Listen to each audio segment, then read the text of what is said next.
Imagine entering college with the dream of a successful career, only to find yourself embraced with a student debt that lasts a lifetime.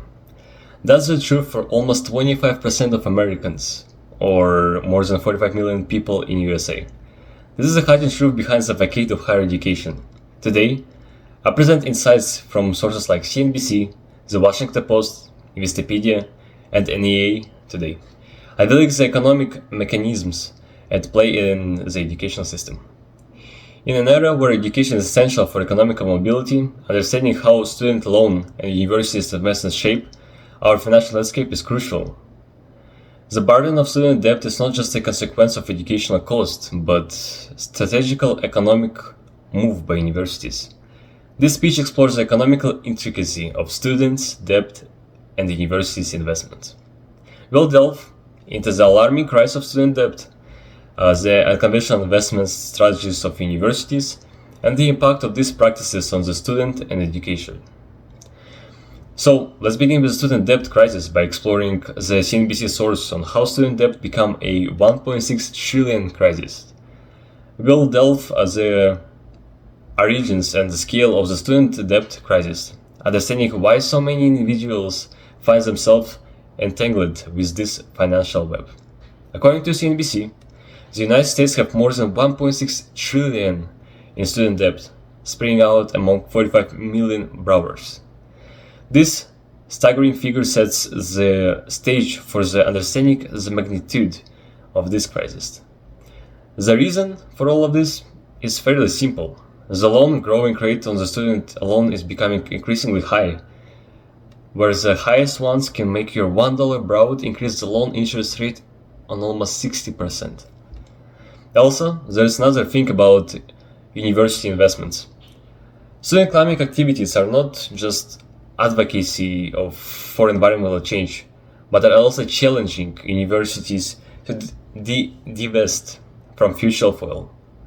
This introduced the concept of leveraging investments for social and environmental impact.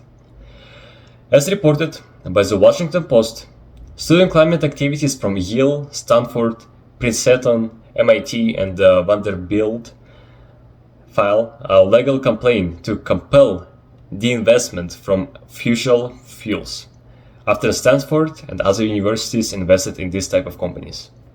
This highlights the difference between student activism and financial strategies. Moving forward, let's dissect how colleges make money and the impact of these financial strategies. So, how colleges make money?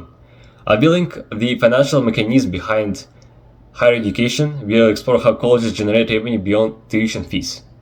Investopedia states, colleges make money through tuition fees, state and federal funding, endowment and auxiliary services like housing and dining. Understanding these revenue streams is crucial for seeing the economical motives of the universities. Also, understanding the economical interest of universities is key to comprehending why certain subjects are mandatory, contributing to the student debt crisis.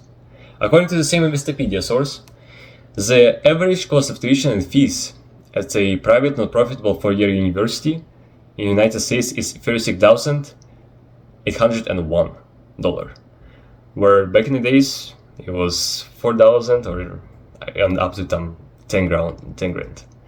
This underscores the financial burden placed on students, prompting a deeper examination of the economical structure at play.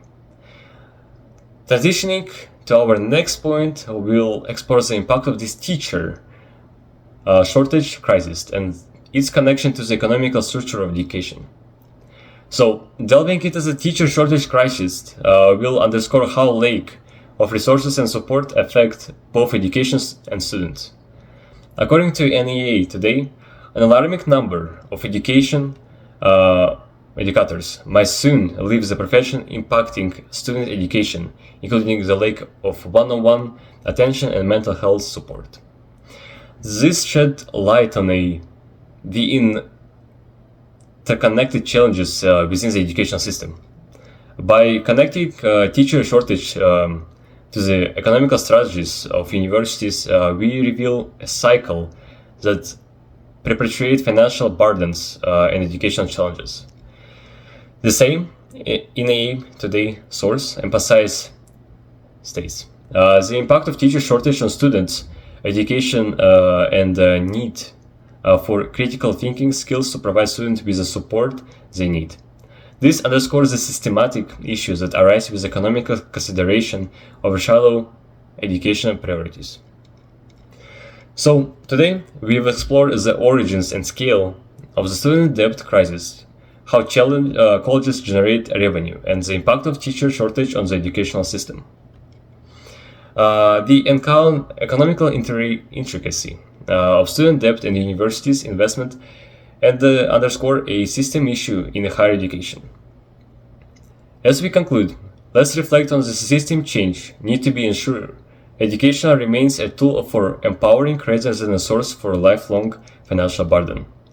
It's time to advocate for transparency, accountability, and accessible education for all, since most of the colleges at this time have enough savings to support their free education, not for 10, not for 20, but for 100 years.